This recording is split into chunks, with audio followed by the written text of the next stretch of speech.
Que nous raconte la Bible hébraïque?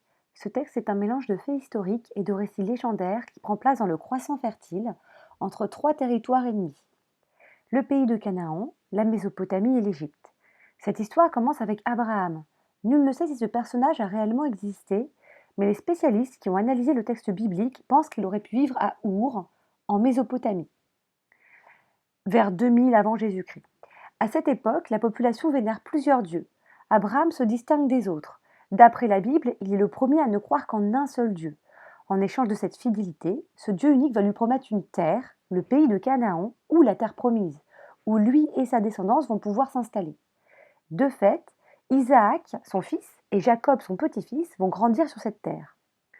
En revanche, les fils de Jacob, et il en a 12, ne vont pas rester au pays de Canaan. Suite à une famine, ils vont se réfugier en Égypte. La Bible hébraïque raconte que malheureusement, leurs descendants vont être réduits en esclavage. C'est une situation qui va se prolonger pendant plusieurs siècles jusqu'à l'entrée en scène de Moïse. Là encore, nul ne sait si le personnage a réellement existé. Quoi qu'il en soit, si l'on en croit la Bible, c'est Moïse qui va libérer le peuple hébreu de l'esclavage vers 1400 avant Jésus-Christ. 600 000 Hébreux, sans compter les femmes et les enfants, fuient alors l'Égypte avec l'armée égyptienne à leur trousse. C'est au cours de ce périple que Moïse va recevoir les tables de la loi, les 2 stèles gravées du doigt de Dieu rassemblant les 10 commandements. L'épisode s'est déroulé sur le mont Sinaï selon la Bible. Ensuite, le peuple hébreu va errer pendant 40 ans dans le désert, transportant les tables de la loi dans l'arche d'alliance. D'après la Bible, c'est Josué, l'un des lieutenants de Moïse, qui va reconquérir la terre promise. Une reconquête parfois avec de drôles de moyens, de simples trompettes, les fameuses trompettes de Jéricho, dont le seul souffle aurait suffi à anéantir la cité. Au bout du compte, le pays de Canaan va être réparti entre les 11 des 12 tribus d'Israël, référence aux 12 fils de Jacob. Celle de Juda va hériter d'un territoire auquel elle va donner son nom, la Judée, d'où les mots judaïsme et juif. La 12e tribu est celle des Lévis. Elle est dédiée au service du temple, qui va être reconstruit à Jérusalem, le temple de Salomon, où, d'après la Bible, a été placée l'Arche d'Alliance. L'autre grande question est de savoir ce qui, dans la Bible, relève de l'histoire ou de la légende. Depuis le milieu du XXe siècle, les archéologues ont mis la main sur quelques pièces qui permettent de faire le tri entre histoire et légende. Le premier cas qui pose problème est le premier prophète juif, également premier prophète chrétien et musulman, Abraham. La Bible hébraïque pose les termes de l'alliance entre le Dieu unique, Yahvé, et Abraham, une fidélité religieuse et générationnelle, en échange d'une terre, le pays de Canaan. Ainsi est dit dans la Bible. J'établis mon alliance entre moi et toi et tes descendants après toi. Ce sera une alliance pour toujours, je serai ton Dieu et celui de ton peuple. Sur le côté droit de votre écran, je vous ai mis un détail d'une fresque célèbre, la fresque de la synagogue de Doura Europos en Syrie.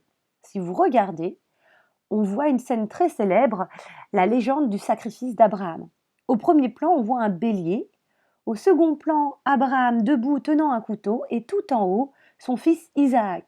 Je vous rappelle la légende. Dieu va tester justement la foi d'Abraham, son alliance avec lui. En le mettant à l'épreuve, il doit sacrifier son fils unique pour prouver son alliance envers Dieu. Et au moment où il a tué son petit garçon, Dieu arrête le bras d'Abraham. Le petit garçon est remplacé par un bélier pour les juifs et les chrétiens et par un mouton pour les musulmans. Alors le souci que ont les archéologues et les historiens, c'est qu'ils n'ont trouvé aucune trace du déplacement d'Abraham et de son peuple de la Mésopotamie au pays de Canaan. Or, on sait que les traces écrites en Mésopotamie sont nombreuses. Par contre, les archéologues ont trouvé d'autres choses en fouillant le pays de Canaan. Ils ont découvert des vestiges de villages en Judée. Ces villages ont tous la même forme. Donc, les maisons sont construites autour d'un vide ovale pour garder les animaux au centre. Les maisons ont toutes des caves, montrant qu'il s'agit d'un peuple sédentaire. Dans les ossements d'animaux qui ont été trouvés, il n'y a pas de traces de porc. Les habitants de ces villages n'en consommaient donc pas. Or, on sait que la religion juive interdit cet aliment. Les villages les plus anciens datent de 2000 avant Jésus-Christ et les plus récents de 100 après Jésus-Christ, soit donc de l'époque d'Abraham à après l'époque de Jésus. Historiens et archéologues commencent donc à écrire une autre histoire des premiers Hébreux, une histoire sans terre promise, puisque ce peuple aurait toujours vécu sur les hautes terres de Judée. Ces premiers Hébreux avaient une sorte de dieu national, Yahvé, qui cohabitait avec d'autres divinités. Ce n'est que progressivement, vers le milieu du premier millénaire avant Jésus-Christ, que ce Dieu va devenir unique et universel. On l'a vu avec l'épisode du roi Josias. L'autre prophète qui pose problème est le prophète juif le plus important après Abraham, Moïse. Là encore, la Bible hébraïque repose les termes de l'alliance. En échange de la fidélité de Moïse et de son peuple, Dieu aide les Hébreux à sortir de l'Égypte. C'est l'épisode de la mer Rouge, comme le montrent les fresques de la synagogue syrienne de Doura Europos. Puis, Dieu redonne la terre promise en chassant les habitants. Ainsi est dit dans la Bible: « J'établirai votre territoire entre la mer Rouge, la Méditerranée, le désert arabique et l'Euphrate. Je livrerai entre vos mains les habitants du pays et vous les expulserez devant vous. » Les historiens et les archéologues ont recherché les traces de ce déplacement de l'Égypte au pays de Canaan, que l'on appelle l'Exode. Ils ont observé que les Égyptiens, qui avaient l'habitude de tout noter, ne mentionnent nulle part la fuite du peuple hébreu. Aucune stèle, aucun papyrus, rien. Alors qu'un tel épisode ne peut pas passer inaperçu. La Bible parle quand même de 600 000 personnes, sans compter les femmes et les enfants, avec la mobilisation de toute l'armée égyptienne dirigée par le pharaon en personne.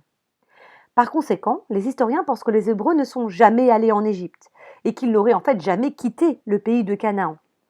En réalité, ils n'ont quitté le pays de Canaan qu'au moment des attaques syriennes, babyloniennes et romaines, qui sont, elles, assurées historiquement.